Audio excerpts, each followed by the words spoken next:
Hey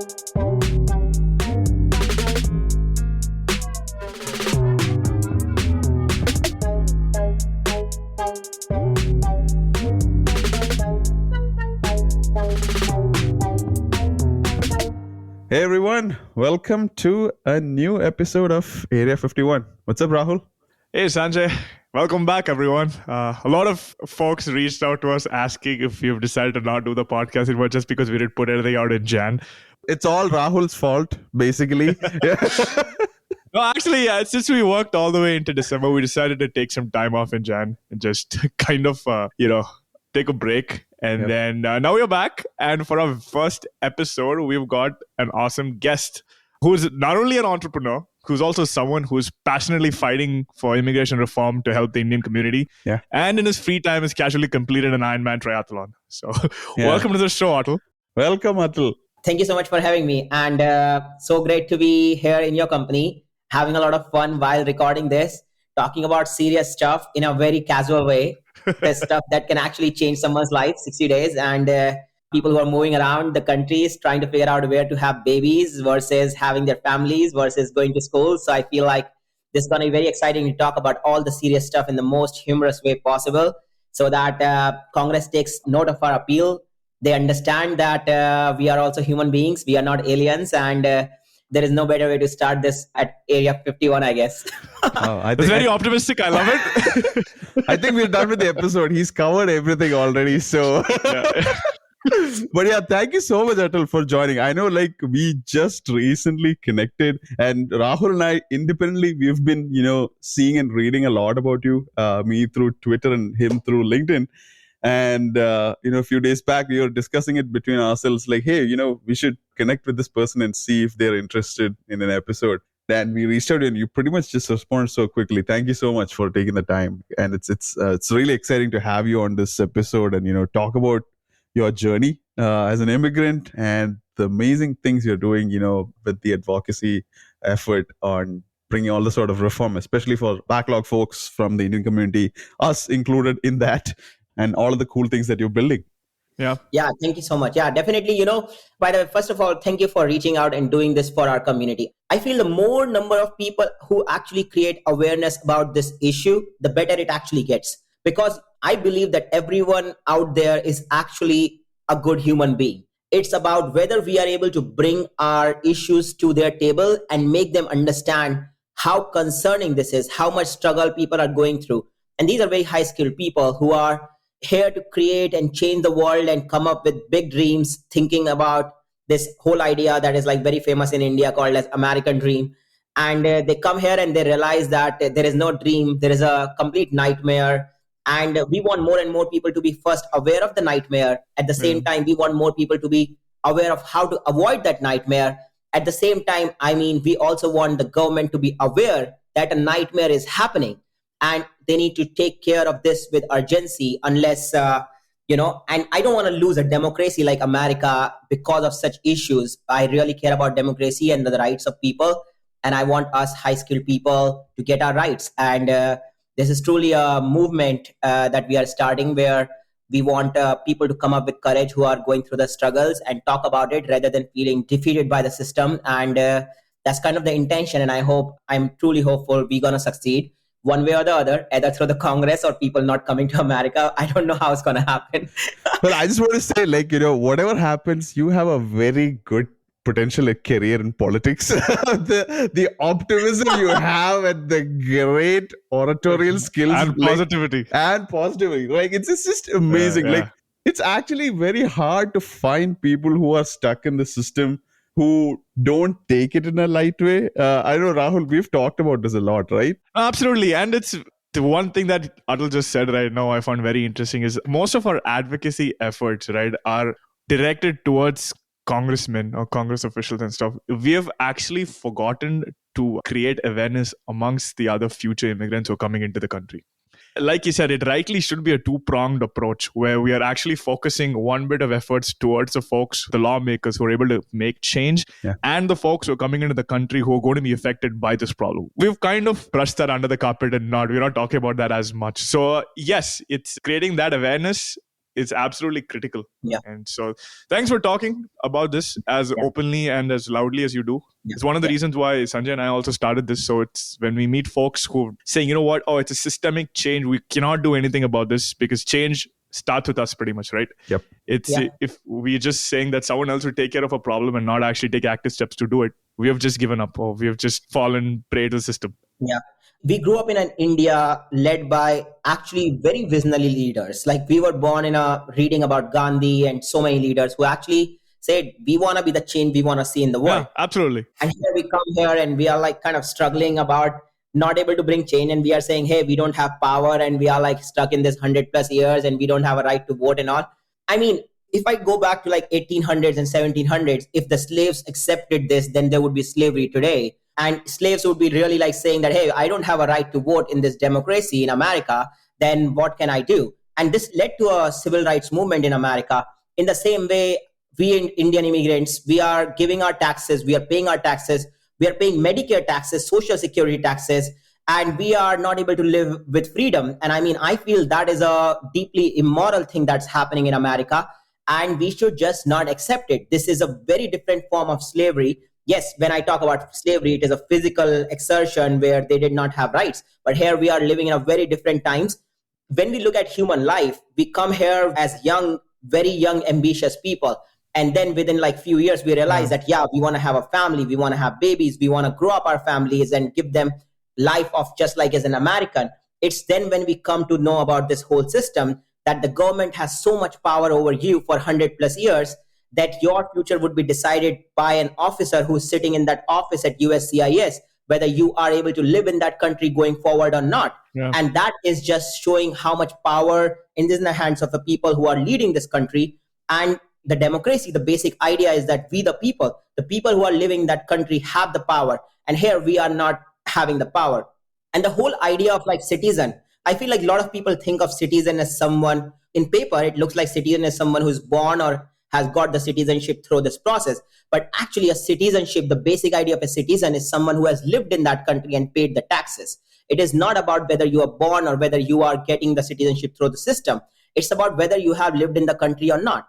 I think this whole narrative that backlog people are not citizen is a wrong narrative, because people who are living in this country are actually the people who are giving their labor, and labor is tied to your citizenship. If you're giving labor, you are tied to be a citizen.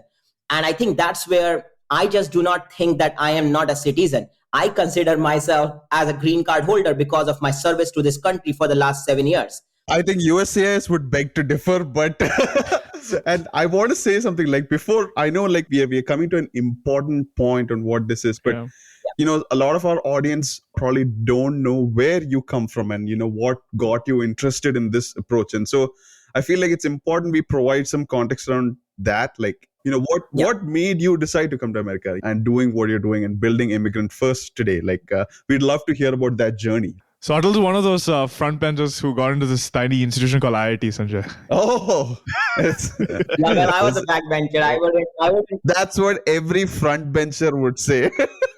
Yeah, I just accidentally got into IIT, you know.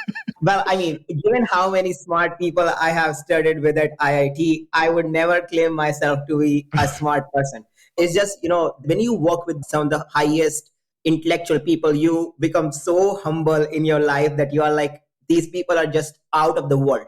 The way they look at the world is way different. And maybe a part of my fight is that, hey, I want to stand up for my people who I thought are smarter than me and stuck in this green card backlog and not able to live up to whatever they were committing to. Oh, that's actually a very unique way to look at it. And I want to say something to our audience who are not aware of what the IITs are. So the IITs stand for like the Indian Institute of Technologies. They're like this premier elite set of universities in different parts of India that are government run, and they have some of the toughest entrance exams to crack. I think the selection rate at MITs in the US is like 2%, and IIT is probably like 0.6 or something like that. In terms of comparison, you can say pretty much they would be considered the Ivy League of Indian educational system. And we know students who spent like 3 to 4 years, pretty much their entire high school lives, just preparing for this one entrance exam so that they can, you know, get through to the IITs. And so was that always your dream, Atal? Like, I know a lot of folks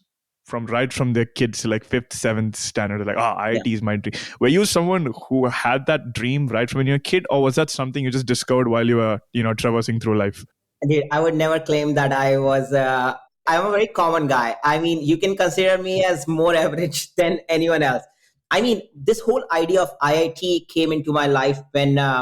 So my sister prepared for IIT exam and she got the best coaching and all, and she didn't make it.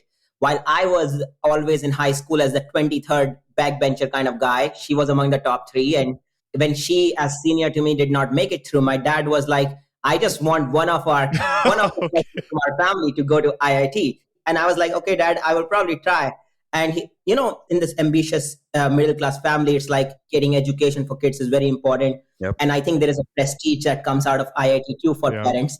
So my dad was like, okay, let's give this kid some coaching. And though my coaching was also not very well paid and I had to struggle through getting coaching on my own in some form. But I think it's just, my dream was just to fulfill my dad's dream. I was like that. My dad is going to leave me alone once I crack the IIT. Nice. Did you have a younger sibling, Atal? Yeah, I have an older sister and a younger brother. Okay, so you didn't pass on the baton to him, like, it's your job. No, that the younger sibling probably has to go to some like other upper level than that. So I don't know what it is like. I have to do IIT and IIM. Yeah. My younger brother, when I came to US and I was like in my first job, and I was like to my younger brother, I'm like, bro, you have to study hard. And I actually prepared him while sitting in San Francisco. Cool. Yeah. Wow. And he actually made it to IIT, and he ended up really? Yeah. He ended up joining IIIT Delhi, though he had the same rank in IIT as me. And I was like, you have the same choice if you want to go to IIT or take computer science. And he chose IIIT Delhi, and he went there. Nice. Damn, you guys turned your sister into like a pariah in the family. Honestly, the only person who didn't crack IIT. Yeah. That conversation would have been funny, right? Like when your younger brother gets in, it's like, and your dad's like, I pinned all my hopes on the elder one and she failed. It's like, oh, wow. Well, I feel like my elder sister is the most now successful. She moved to Canada, and she's probably going to have her PR and everything. Oh, wow. Right. Nice. That was an amazing segue. Oh, She just my moved to Canada God. last month, and with her husband and with her Well daughter. played, sister. Well played. That's a solid move. Yeah, she is very But smart. going back to IIT, when we spoke initially, you told me a very interesting piece of information, which was you had a meeting with a particular person. You said that kind of changed your entire trajectory forward. Could you tell us a little bit more about that? I'm sure folks listening also would want pretty curious to find out who that person is and how he helped you. Definitely. So, there is some kind of rebel in me from high school itself. And I was like involved in advocacy against corruption when Anna Hazare movement was going on in 2012. So I was like very much like, hey, we got to fast. And while I was going to coaching, I would like fast the whole day, keep preparing for my IIT exam while also keeping up with against corruption. So I feel like this advocacy was there from the early days. And when I went to IIT, in my first year itself, I was considered like a student leader who fights against corruption. And I won a few elections in my first year here and there. Then in my third year, I actually became the college president of IIT Kharagpur. So there is an election that happens, and I won the elections with the highest margin in the history. And as soon as I got elected, after 2 years, one of the most successful person from my college, his name is Vinod Gupta. He's a friend of Warren Buffett and Bill Clinton, and he has given like $100 million kind of money to IIT Kharagpur. Wow. There are a few schools. There is a Vinod Gupta School of Management donated by him to IIT Kharagpur. He's considered as a very big Indian American legend at IIT Kharagpur who has given a lot. He has like got all the awards from. So he is an alumni of IIT Kharagpur as well. Yes, Okay, he's an okay, alumni. okay. He graduated in like in 1967 or something. Oh, wow. Okay. And he came on a visit, and he's from the same hostel as I am, from RK Hall. And when he came on a visit, someone told me that, hey, you should meet him. And someone told him that, hey, this year the college president is from our hostel. Okay. And when he came to visit, and I was standing outside the door, and I said, hello, sir, I'm Atal. Nice to meet you. And he's like, oh, you are the newly elected president. Like the college title is called as Vice President Gymkhana, which is the highest position in the institute. Right. The president of the college, of the Gymkhana, is a professor. So when he came on a visit, he said, hey, you are the Vice President Gymkhana. Here's a gift for you. He gave me an iPhone.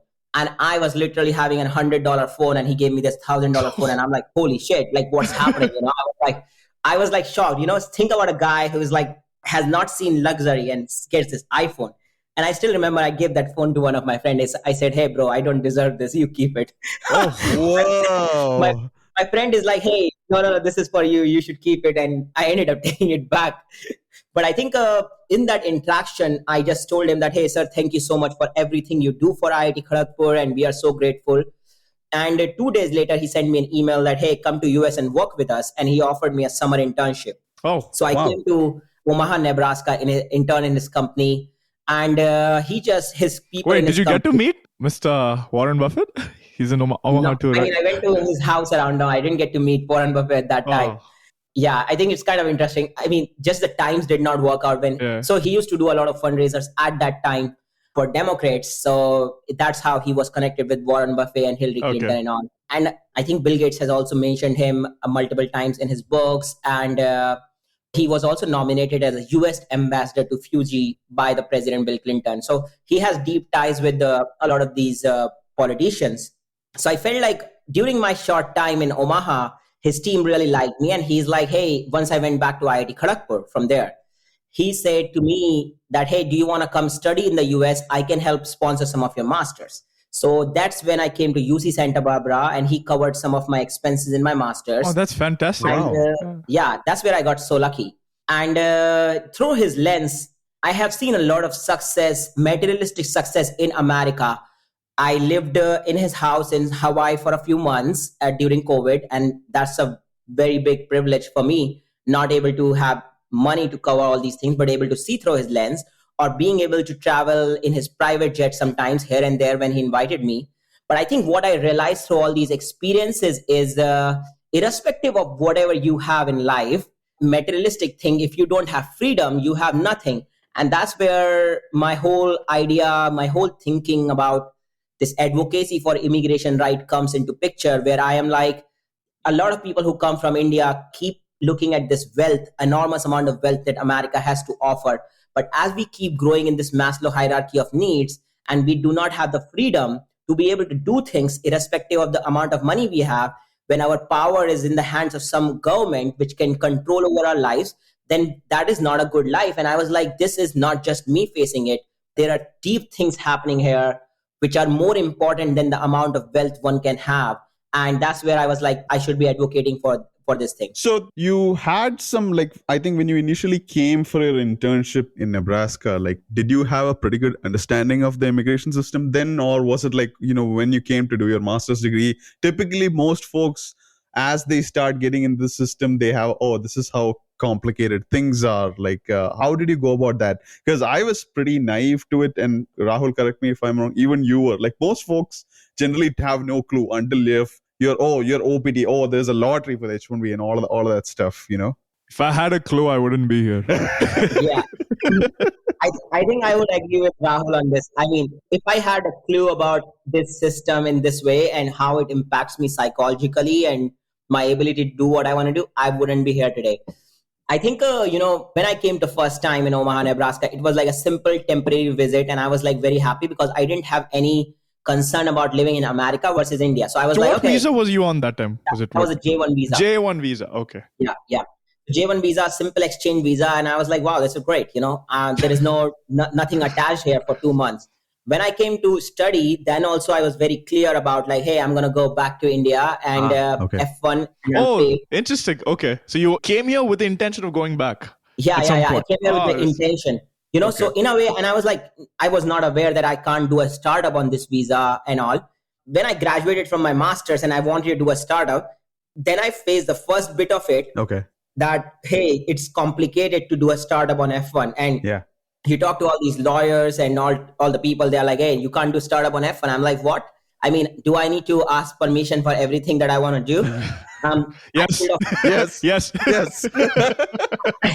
Built up my startup at that time, and I was like, I will just see how the system goes, and I do not really care. And I ended up doing a startup and realizing later that yes. You still went ahead and did the startup? Yeah, I did the startup, and So is that still running, or did you not? That startup, when after raising money, when I realized that idea does not make a lot of sense, so I actually ended up returning the money and took my first job. Okay. But I mean, I did that startup for like around 6-7 months. I learned the process that you can do your startup on OPT for like, hey, you can be your own employer. You got to create this the system and board Oh, and very this and that. interesting.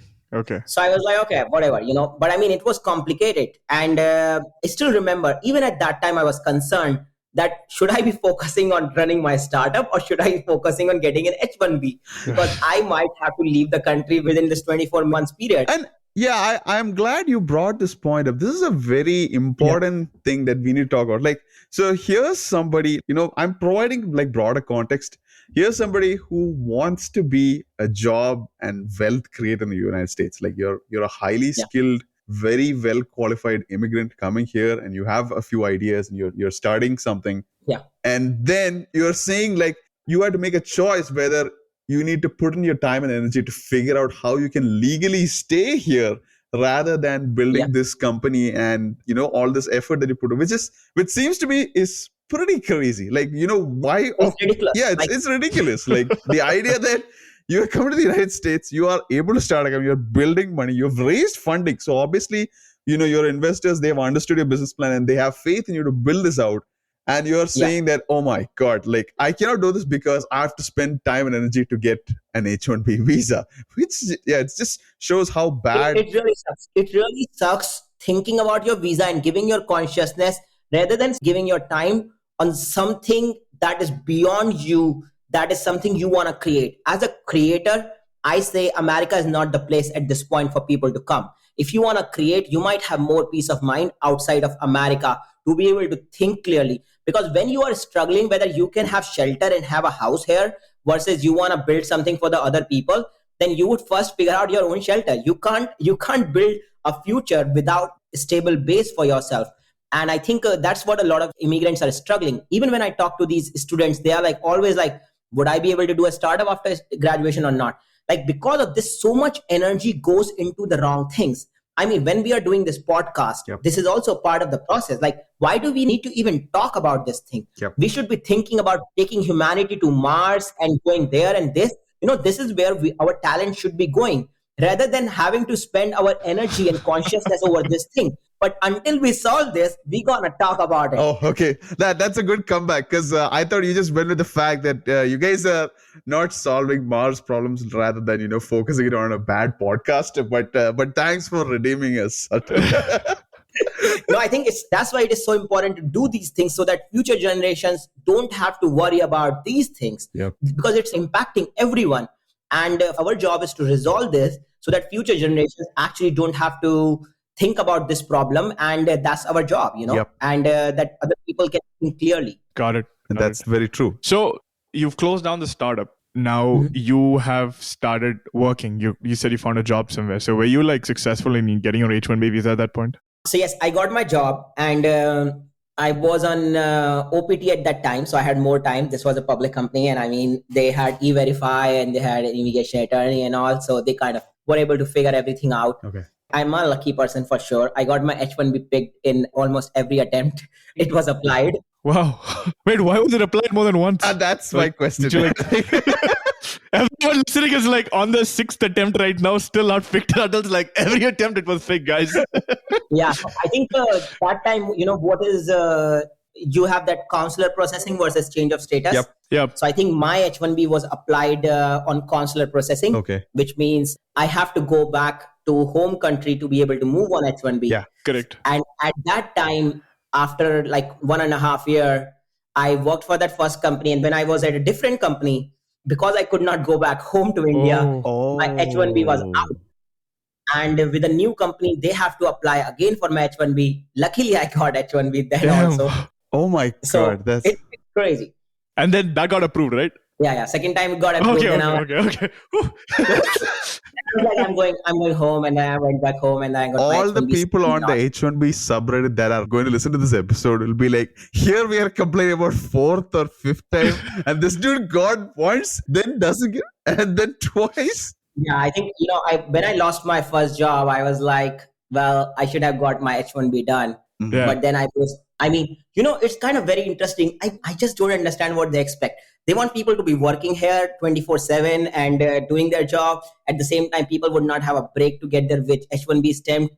And then you are losing your job. And you probably don't understand the magnitude of how important it is at that point, right? Because you're like, I have it now. It's with me. Correct. I can plan my trip and jump into this thing and stuff. You don't anticipate situations like, hey, if the company's going through a bad time and there are layoffs, or due to commitments you're not able to make that trip, or if you decide to transition to a new something of that sort. You don't anticipate the scenarios. So like folks listening in, the season's upon us. H1B, once you get it and you're in a place where you need to travel out of the country, do whatever it takes, just get stamped, get ASAP. it done, stamped, and then come back. Yeah, I say immediately leave. Immediately leave. I mean, what America is teaching me, and I think this is a bad lesson, that I always believe in loyalty to the country, and I'm very much about loyalty. But what's happening is like loyalty is not getting respected in this country.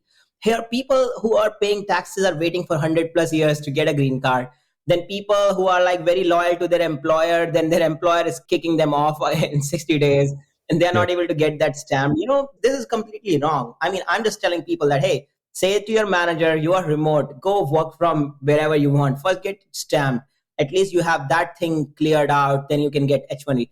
By the way, I'm not a proponent of H1B visa at all. I think this visa is designed wrongly overall. And L1 and H1B, no. Just because, a lot of people on H1B do not want to talk about... Welcome to the club. I think a lot of people don't want to talk about H1B because they are on H1B, but I think that's the wrong way to think about it. Just because the system is bad doesn't mean, just because you are a part of the system doesn't mean you got to protect it. Our job is actually to be critical of a system that is not good and that is not very designed. I'll push back. But I think everyone is critical. I think everyone is critical. Yeah, it's not that just because they're part of it, they're not critical. I think it's the fear of, any repercussions that may come on to them if they speak about it openly. Correct. Because a lot of folks still have that inherent mindset that they might be painting a target on their backs. Right? Correct. Because again, this is our regular bread and butter, right? This is for what we do. That's the thing. Going to work. I'm like, hey, okay, if I lose this, if I have dependents in the country living with me and I just, get myself blacklisted for speaking out against the system. Yeah. Because a lot of folks have reached out to us asking that, hey, is it okay to speak about this? So I think building up that courage to actually come out and say, you know what, this is wrong and this is unfair or whatever. I think it's still in the works. We're seeing more now, voices like yourself and many other advocates out there. But are we where we are supposed to be? No, we still need more people to speak up. But I think it's being worked and we're reaching there slowly but steadily. Yeah, I think this is very important for people to actually advocate for their voices. Otherwise, we are actually taking the entire next generation on a wrong track. And if we are not doing our job well, then I think we would actually feel sad. So I'm very happy that people are coming up with courage and talking about this. And this is for actually America. We are protecting America as a democracy in a long run. Yeah. If our voices are not heard, you know how it's going to happen?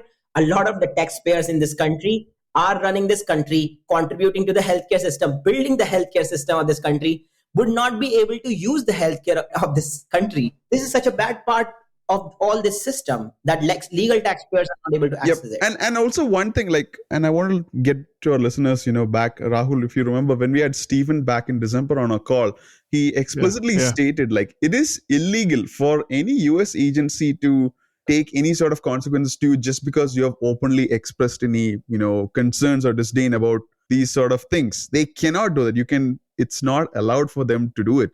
That's probably what makes the US such a great country, for all of the immigration flaws and everything that we see. There's so much great benefits about, living in the US. That's what made folks like us move over here.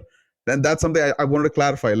What you are doing, Atal, and what Rahul and we are trying to do is, bring awareness by openly discussing about the system, because a lot of folks even today don't understand how complicated it is, to move across this thing. Even I know this is going to probably take a little bit of a political turn, but even conservative folks who are not generally pro-immigration, when they say, oh, come to the legal path, when we explain to our friends, it's we have to come to the legal path and this is how complicated it's and then suddenly they are shocked. It's oh, you guys shouldn't have to go through all of this stuff. I'm yeah, duh, right. Yeah, unfortunately, the spotlight is on illegal immigration, right? Yeah. The skilled immigration or the skilled immigrants who are coming here by the legal channels or the legal routes, that's not being given the importance or spotlight that it deserves. I don't know, maybe it's in the Congress or the Senate size, it's not as big a problem, but it's slowly a time bomb that's ticking. I don't know what the consequences are going to be, but it's high time we take action to address this. 100 years of wait, you'll die by then. So what? I'll need an H1B amendment to get buried in another state. What the hell? That's a good word. I mean, so I'm sorry, it's a little dark, but that's 100 years. Yeah. I think it's just unbelievable that, I mean, first of all, I'm very much not happy with the work done by the people who came before us from India. Because once this should have been going at a very good pace since the time the first person got into the backlog. Because you cannot, either you give a green card or you don't. But this backlog, I mean, how can you have a concept like this? This concept does not make sense. Either you have a green card or you don't. Either you have freedom or you don't. Either you have rights or you don't. But it's not like you are in a limbo where we will decide for 100 plus years whether you will have rights or not. This is a completely wrong concept. And I think what has happened, a lot of people is once they get trapped into this system, they get attached to this idea of America and living in America. And I think this is happens because your dependents are here, your family is here, your kids are going to school. I mean, I have empathy for such people also, like they're stuck, their family is here and all. But at the same time, I have learned if you truly want to fight for something, you got to be detached to the results. I learned this in Gita, where if you want to fight for something, you have to put yourself as the last person to get the results out of it. And maybe that's why I'm not in the backlog and fighting for this, because I am like, this is just fundamentally wrong. And even though I am fighting, I feel like Americans should be fighting for their own country more than me. I am fighting for their country. I am not in the backlog because I just feel this is fundamentally wrong. You cannot have this thing happening in a first world country, period. It's funny, Atal, when you said Gita, I had this image of us sitting in your chariot. We're in a war and you're like, and you're saying you need to be detached. You're right. I mean, as human beings, though, it is in our natural tendency to lay down roots, to form communities. Yep. So 7-8 years into the country, I have friends here. I have started putting down roots for the future. Right? Everyone we talk to, and I'm sure you face this too, right? When we talk about our problems, the first thing they say is, if it's so bad, why don't you come back to India? Right? But that sense of detachment is something that is definitely missing because we've all become too attached to our surroundings. Like you said, our friends, it's thinking of pulling that out and then saying, hey, you know what? Come what may, if I have to leave, I will leave. Getting into that mindset, which I think is where you are right now. I think just the way you're talking, if you had to leave to go to another country right now, I think you'd be okay doing it, right? You're not going to be like completely heartbroken. You're like, no, I'll do it. I'll fight my fight in another country if I have to. Am I right in assuming that? I mean, I am definitely one of those people who can leave, and I will make sure I will advocate for the rights of people from there. Because I think it is not about whether I'm in India or America.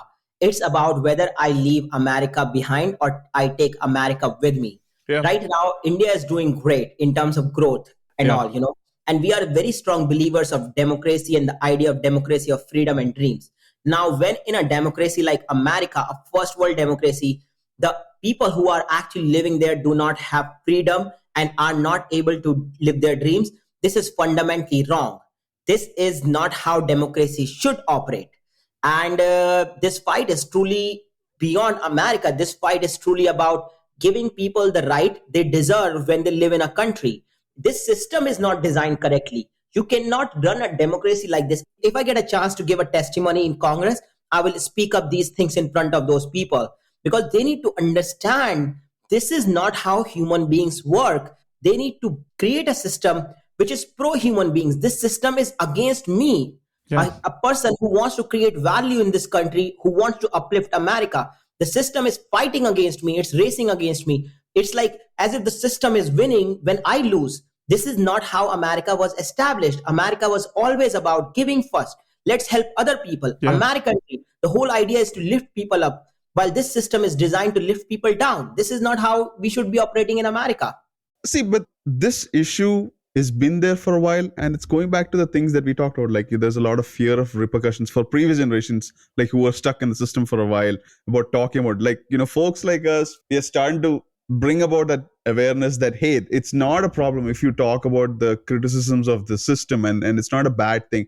But there's also a huge thing with how immigrants are seen in the United States. Although the United States itself says that it's a land of immigrants, if you go back historically, when the first Irish or the Italians moved in as poor immigrants, they were seen in a very bad taste by the folks who were living here at that time. Or later, when the first Chinese group of immigrants moved into California and stuff during the gold rush. I think over time, with their advocacy, the perceptions changed and laws were changed to fix it. And I think we are on the right path, that we are able to get this advocacy going, things that you are doing.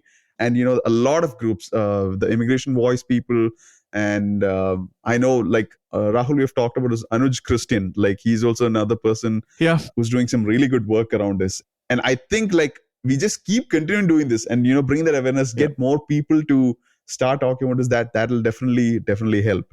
So to add on to what you said, Sanjay, it was a very powerful line that you said, where you kind of said, the previous generation didn't do enough. I feel like at one point, once you cross that door to get into that green card scenario, you just want to put everything behind you. Yeah. I feel like that is one mistake they might have done. We should make sure that the door is kept wide open for the future generation to come back in. Maybe that mindset was missing. Yep. I feel like maybe that's not there right now, because we've spoken to someone last year, Vidyut, right? She's a green card holder, but even though she's a UI UX designer doing the day at night, she's creating a documentary film called Alien. It's out. I've seen it. It's a brilliant documentary where she's actually interviewed 5-6 different families stuck in the limbo to create awareness about their problems. So that's an example of someone who's kind of gone past our stage. She's not in limbo anymore. She's a green card, but she's still doing more. And the other thing is also, I feel and we spoke about this just a few hours ago, it's like there's a generational mindset, right? I mean, it's millennials and Gen Zs, we are more open to speaking out, putting our thoughts and our feelings and what we think is the right way to do on social media to create awareness. I feel like most of the conversations back then maybe happened closed doors, or not something that was pushed out, where everyone around is like, oh my God, this is a problem. We need to create this. So I feel the tides are slowly changing, maybe towards in our favor. We still have a long way to go in our advocacy efforts, but progress is being made for sure. Yep. No, definitely. There is a lot of progress happening. I mean, me able to talk about this, you doing this podcast, so many people advocating for the rights.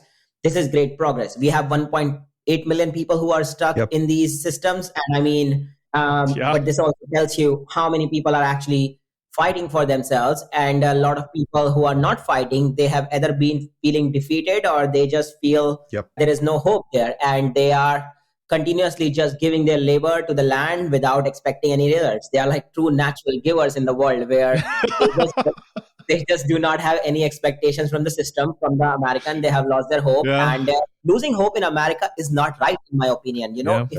If we lose hope on America, we lose hope on the West, because America is a leader in the West. And we grew up looking up to America. So, I mean, I don't like to lose hope in America. I think America can do better. I am fighting for these things because I truly believe I have lived in a great country which respects my rights as a human being. And there is nothing more beautiful than providing that freedom which America stood from since 1776. And it's our duty to continue standing up for it and continue for making this country a great country. Let's talk about this one instance where you felt defeated, Atal. You had told me there was a particular layoff where you were usually when we all go through layoffs, we're down in the dumps. We're trying to figure out what to do with next. You have the defeatist attitude. But what you did was the opposite, right? You went and completed an Ironman triathlon, right? So just walk us quickly through that. Yeah, the mindset, that's, I want to get into that, because when I got laid off, I just binged Netflix shows and ate a lot of chips and popcorn, and that's what I did. And you did a half marathon too. Okay. Well, that was much later, but still, we'd love to hear about that. That's something that's... Yeah.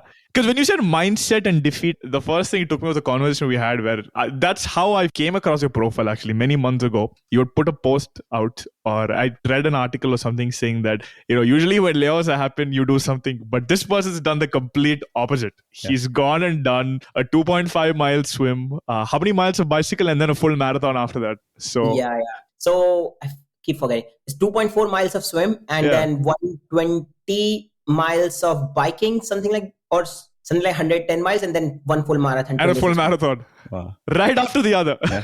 Yeah, it's like total of 140.2 miles. So we both completed half marathons and we were not able to move after the half marathon. So for you to do all three, one after the other. After learning about the US healthcare system, I realized I gotta take care of my health. Oh, Maybe that's an entire different episode we need to do with you.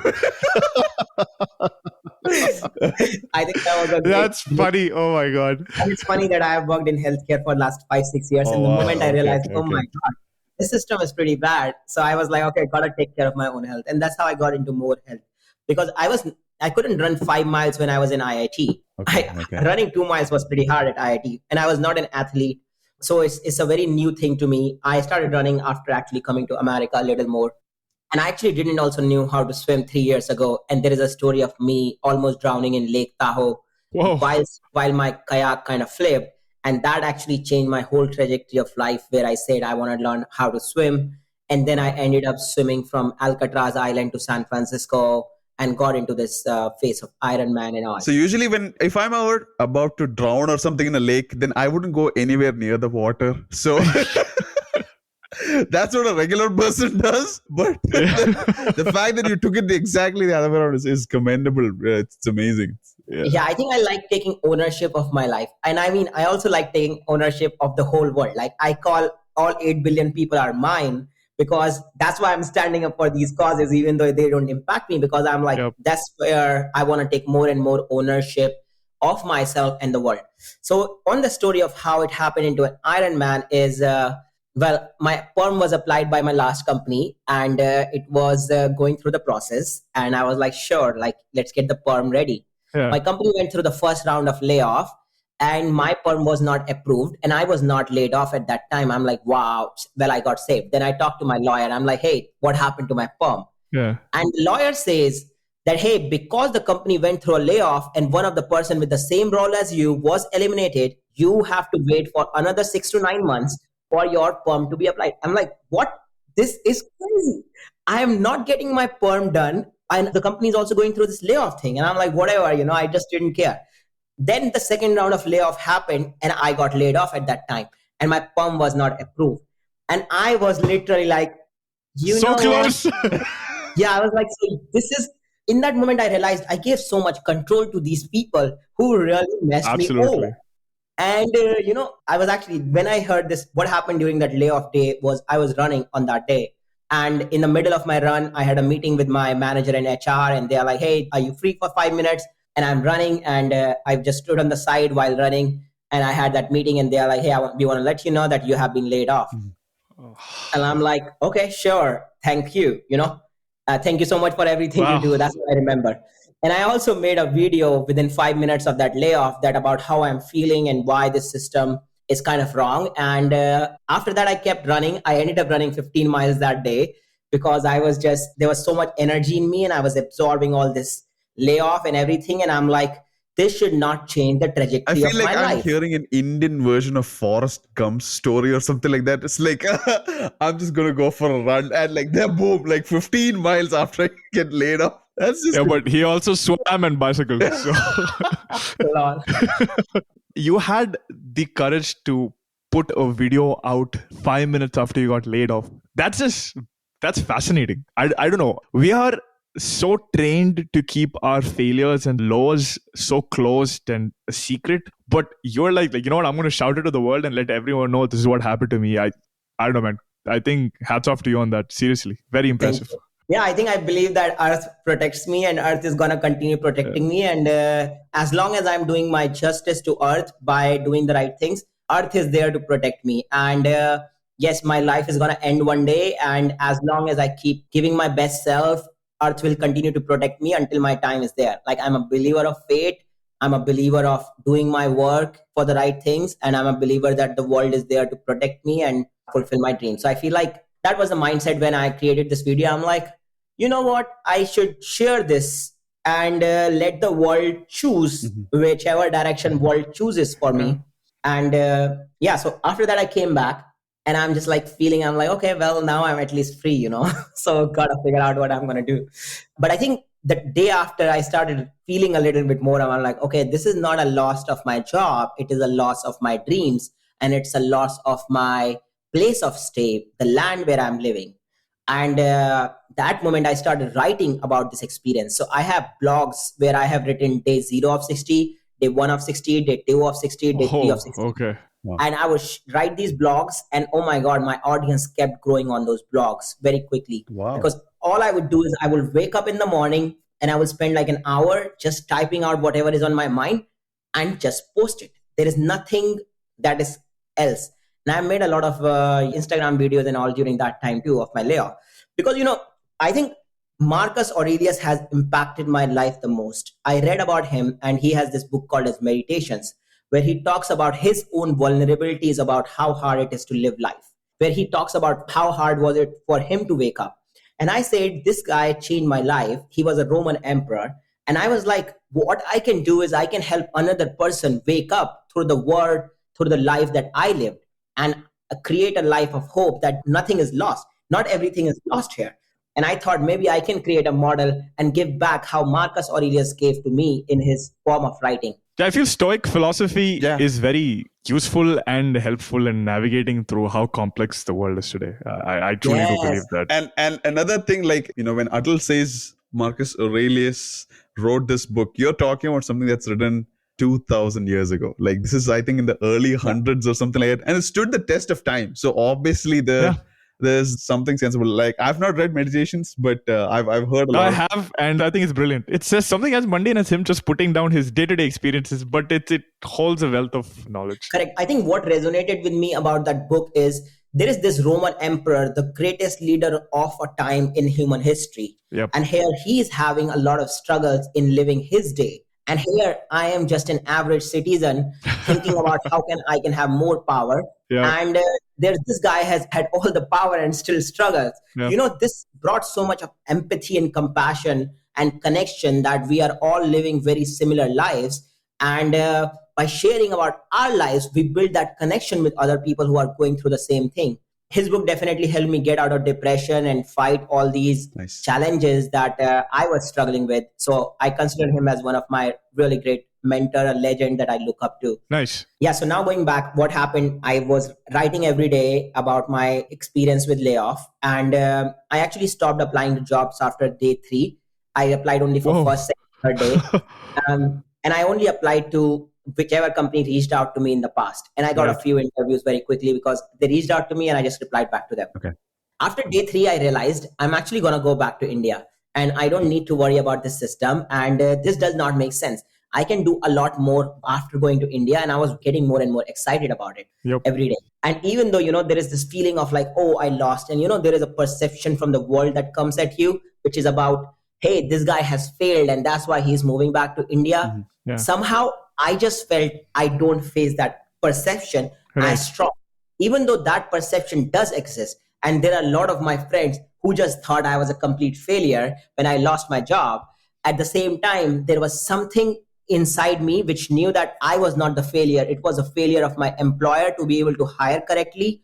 And it was a failure of the system which I was failing. So I was like, this is not on me. I will not take responsibility. That's amazing. Like somebody, you had the clarity to think like, and you explicitly stated that thing, right? We see how we are judged by even our closest friends. Like, oh, you got laid off. The first thing is that stigma around, oh, they would think that I'm good for nothing. And it is like, because I worked badly or, I abused my boss or whatever it is. But the fact that you had the focus and that groundedness to not take that personally and like take it out of you, it's amazing. Like it shows like what sort of a person you are, like how you take any situation that you are in and make the best out of it. I really have to appreciate that. Thank you. Yeah. So, I mean, when I went through that, I got all this feedback and everything, and I'm writing about it. And I started applying to job after day 3. I was kind of a mindset where I was like, okay, now I'm going to do whatever I want to do. And also might move back to India. And let's see how long this goes. Let's first enjoy these 60 days. Day 10 of my layoff, November 10th, is when I was like, actually, before leaving for India, I should run a full Ironman race. Wow. I started looking out around that, hey, what is the Ironman race left to happen in America? And a full Ironman race, because I did a couple of years ago Ironman 70.3. And I was like, I could do that. But also I was kind of like, I would bike regularly, but I haven't swam in the last 1 year. But I was like, if it comes to just giving my shot, I should take my shot before leaving. And then I found only one race was left, Ironman Arizona. And I was like, I want to sign up. And it was house full. Which month was it? It was November. Okay, good. I was like, summer Arizona would have been too much. Still, November Arizona is not so great either. They're talking probably the 80s or late 80s as well, at least in the Phoenix side and all. November is too cold. Oh, It's is too it? cold, Okay. too cold. Okay. I mean, dude, you can't swim in that Oh my God, yeah. reservoir that they have created there for swim. I mean, it's pretty cold, even with a wetsuit. So what really happened is day 10, I realized that I want to do this Ironman race. Okay. I checked online and there are no seats left in that race. Okay. It's full. And the only way to sign up is through raising money from people and part of the Ironman Foundation. Right. Then I emailed them that, hey guys, I'm leaving the country and I really want to run this race before I leave. Can you help me and all? Okay. They're like, you got to raise $3,500. And I look at my severance that I got from the company, and I'm like, No way. What? No way. I was like, well, maybe I should use this severance for the most important thing that I have right now. God. You actually did it? So I tried raising money and I got decent amount of money with small amounts from my friends, I think. But I was already made my mind that I'm going to do this race irrespective of whether I raise money or not. I think I got a lot of money raised from other people too. Okay. But people were like, dude, you're crazy. You should not be doing this. And I'm getting messages from my friends. They're like, dude, you are not trained. Are you trying to kill yourself or what? While I was like, dude, I'm just going to stop if I can't finish it. But I mean, I should take my shot. Yeah. So I ended up putting a lot of my severance into that race. And I still remember the race day was the day when, because I was a late registrant, I got my chip for the race 5 minutes before the race. As I'm standing on the corner before the swim, they gave me my chip because I was the last person to register for that race and get through. In that lake, I was the person who jumped after in an open water. I jumped after 1 year at least because I did not train for the swim at all. And it's like a death wish, dude. Yeah, but I mean, in a way, I was very confident that, I have done 70.3, so I at least understand how to navigate. But yet, I had that fear and trauma of Lake Tahoe for once that it existed. This gives me a whole David Goggins vibe. I don't know if Rahul, if you've heard of David Goggins or Atal for that matter. No. Yeah, David Goggins. So Goggins is like a whole different beast. Maybe another episode we might do on him. It's like this, like the dude literally one day just signs up for an ultra marathons, like having never run in his life. Yeah, he's a crazy guy. Like I definitely take some inspiration from him on things that I do.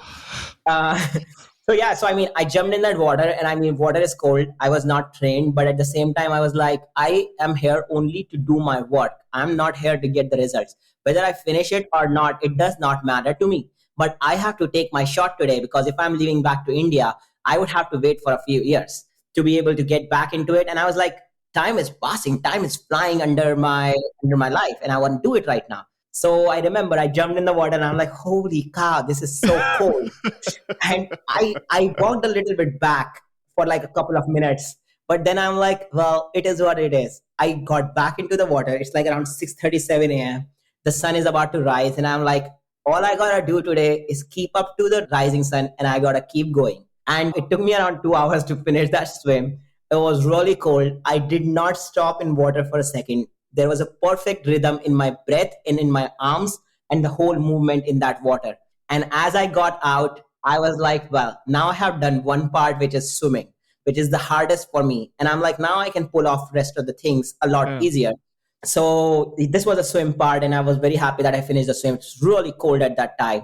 I got out, jumped on my bike. I have never fixed tires on my bike because I never get flat tires that easily. Somehow on that day, as soon as I picked up my bike, there was one flat tire. I'm like, okay, so this was supposed to happen only today. Okay. Then I get that flat tire fixed. Then I started biking, and I went 1 mile up, and then I got another flat tire that day. And I'm like, is this all supposed to happen only today? Yeah. And then somehow within 2 miles, I got that fixed. And then I kept biking and just having better time biking than swimming. Uh-huh. At 70 mile in, my legs gave up. My legs were not ready to bike anymore. And it's still 120 miles to bike. And I sat on the side and I said, this is my endurance at this point. Because, I was just testing how far my body can go. Uh-huh. It was up to that distance also. That was the best I have achieved in a day, because I have not even trained doing 2 sports at a time, because I was not trained. And I sit on the corner and I'm like, actually, maybe I should just stop here and know that this is my limit. But then I sat and I was like trying to massage my legs. And then I was like, actually, let's sit back on the bike for a couple of miles more and then we can stop. And I kept doing it, and I'm biking while standing on the bike, and I kept going. And I finished, but just like that, 120 miles. And then I'm like, now I gotta run, and I will do slow running. And then I ended up running the full marathon too. And in the last few miles, I was thinking about David Goggins, because I always believe finish strong. And in the last 3 miles, I really ran crazy to finish that race. And now I was like, anything is possible in this world. I have videos out of it too. Because I just thought that just broke me out of any challenge that I can face now. H1B and all, these are very small things. It just made me so much strong. And it was more of like my true freedom, where I felt like I can do anything that I want. See, I was planning to eat an entire pizza myself for dinner. Well, this just pretty much like ruined my day, because like I'm like so inspired to hear this. This is like, Rahul, the distance between your house and my house is 60 miles. So Atal just biked between up and down, and then ran a marathon and swam like, I don't know, 3 miles or whatever. Yeah. So we got to improve, man, I think. So was the confidence, I'm sure this was a very uplifting and exhilarating experience, right? Was this the experience that gave you that strength and that confidence to go ahead for your next startup, which is Immigrant First? So yeah, what really happened is, once I ran this Ironman race, in the 3 companies that I was interviewing with, one of the company, they really read my blogs and they were very inspired that I was so vulnerable and all. And my manager just really loved all the things that I shared. And she's like, I want to support this guy. And she really fought for me to get me a job. And luckily I got a job. And then when I found the job, I was like, okay, I'm going to stay here for a bit longer. But I think even in going through this process, in my mind, I just felt this is wrong. And I cannot let a wrong thing pass through me without me taking action towards it. Because action is very important for me if something is wrong. That's where slowly and slowly it did not go off my mind. And I was like, I want to do something about this cause. And wherever I was getting some chance to be able to do something about it, I slowly started taking action. And around March and all, after the December layoff, and I joined the company and all, this GPT and all were coming out, and I slowly started learning about AI. And I was like, actually, I can create a product based on this. That's how I started working on Immigrant First.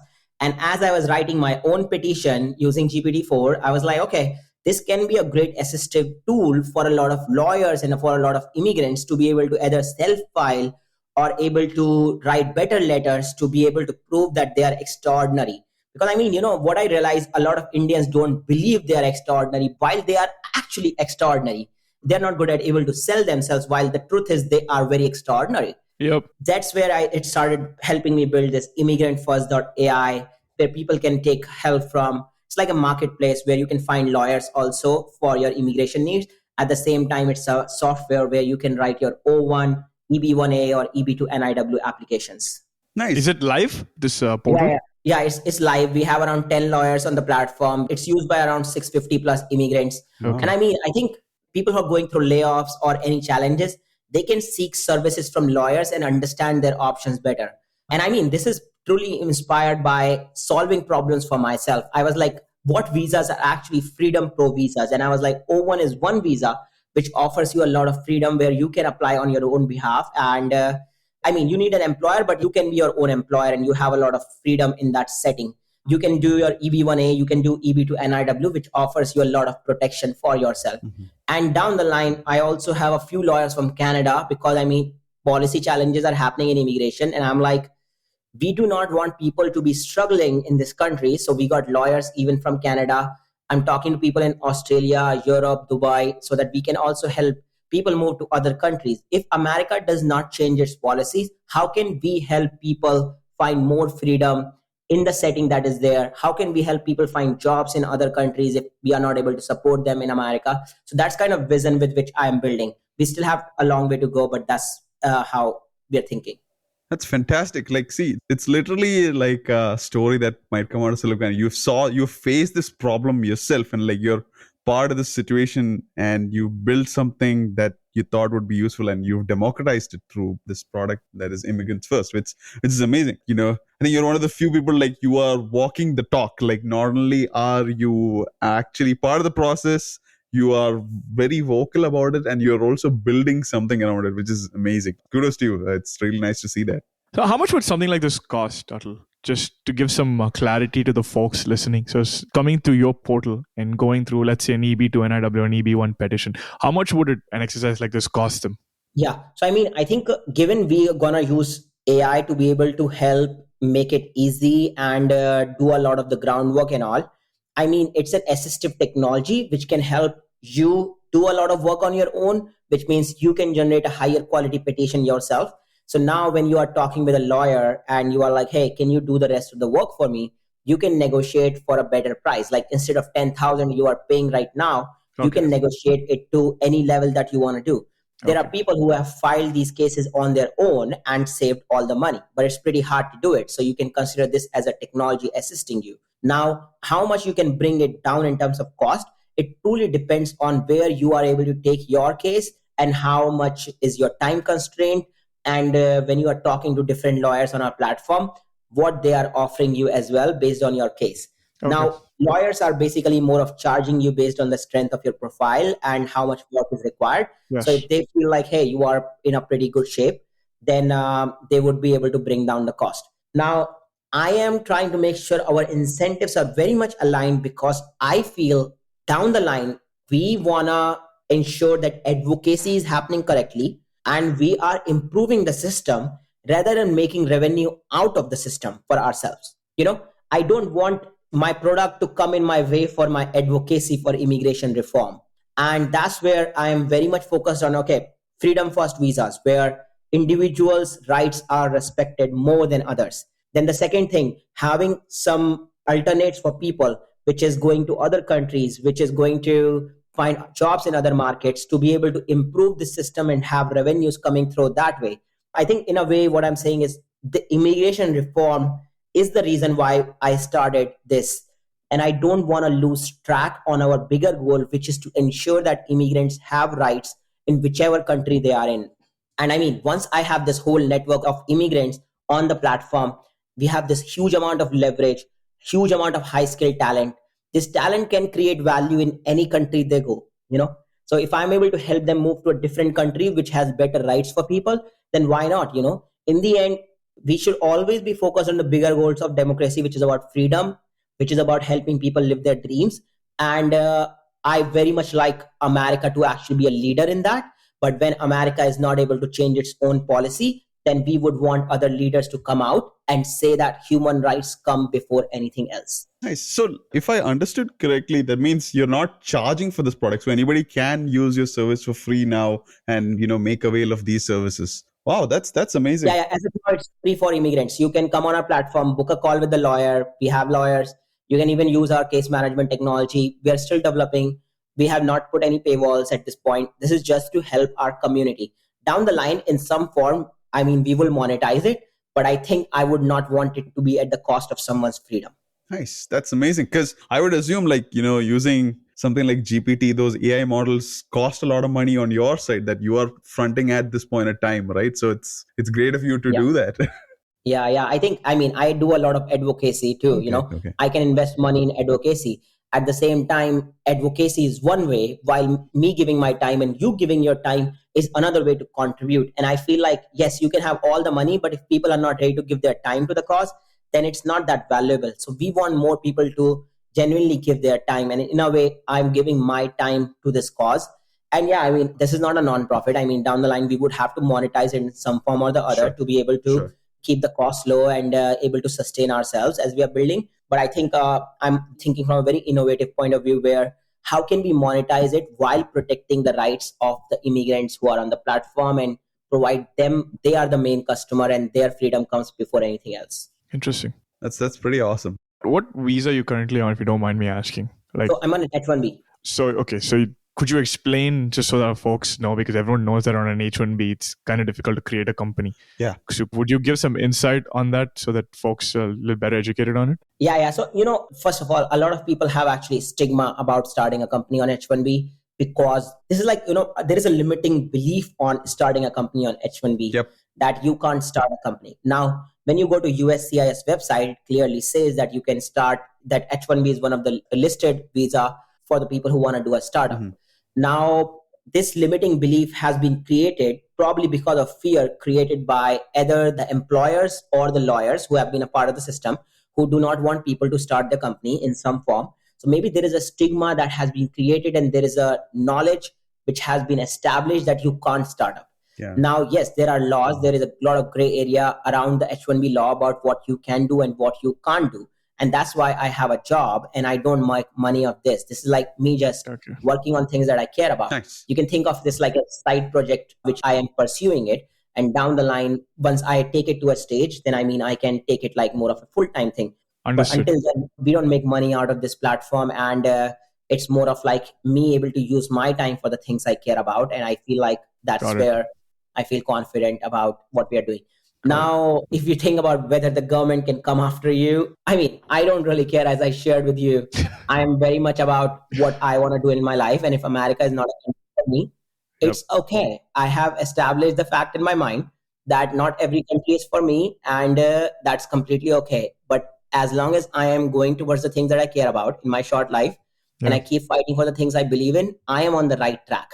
And I got to keep doing it and let other people follow the way I'm leading, or they can choose to go their way, and that's up to them.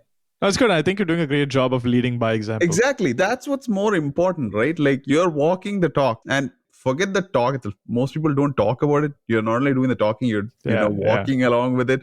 It's amazing that you are somebody who's doing that. And especially in a situation like this, I think like you're one of those few individuals that you are pretty much doing everything in your power to make a change to the system, which is, I don't think there is much anything you can do short of this. Literally, I don't know, go directly meet Joe Biden and like talk to him about it. It's like, hey, please fix this. There's literally nothing else that you can do. I wouldn't be surprised if Atal's like, I have a meeting with him after this. Yeah, that's true. I would be so down to have a talk or a breakfast with Joe Biden and say like, hey, sir, listen to me. This is wrong. This is fundamentally wrong. Why don't you just get it?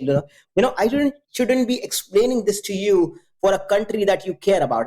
People who are fighting it, I don't call them they even love America. If you love America, you wouldn't be fighting someone who is creating value for your country, helping your people dream, and you shouldn't be fighting me. I am on your side. I don't know how to actually explain that I'm actually on the right side while everyone else is trying to fight me. I'm like, I can't help you. Yep. What I can do is just keep going with the things that I believe in. And no, that's good. That's good. Yep. That's important. Yeah. Yeah, I just got to keep going. And as I'm marching forward, everyone should follow either the right direction or they create their own direction. Yeah. And I think this is probably, I didn't realize it's been a little bit more than an hour. And I think we could probably go on and on. But then we have to leave you to do more amazing things, Atal. And I just want to say thank you so much for, in this really short time connecting with us and coming and talking about all the amazing things that you do. I feel like it's great. I know I sound like a bad person when I say this, but in a way, I'm glad you are part of the backlog community because, we have somebody like you advocating for us, right, Rahul? No, it's another thing I wanted to say is your optimism and your positivity, they stand out, right? And right from the time when we started our email communication, right? You sent your email back and you signed off saying, with love, Atal. Right? And that stood out for me because that was the first, usually best regards, yours, or thanks and stuff. But the first time I've seen someone say, with love, Atal. And it stood out. And then talking to you in person, I can say with confidence that you embody that, right? Yep. And thanks for everything you're doing for the community. We appreciate it.